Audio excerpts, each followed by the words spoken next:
In this video, I will show you how to share Instagram Reels to Story. Now, the very first thing we're going to do is to tap on this button right here, the Reels. And as you can see, we will be able to see various Reels on our suggested Reels. So let's say I want this Reel to be added to my story. All I have to do is to tap on this airplane button right here. And then click on this button right here that says Add to Story.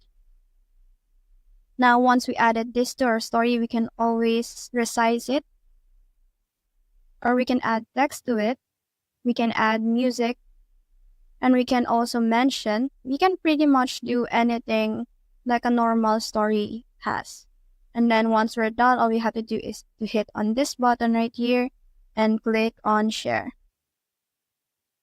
So that's it. That's the whole process. If you have found this video helpful, please leave a like below and subscribe because it helps me reach more people. See you soon!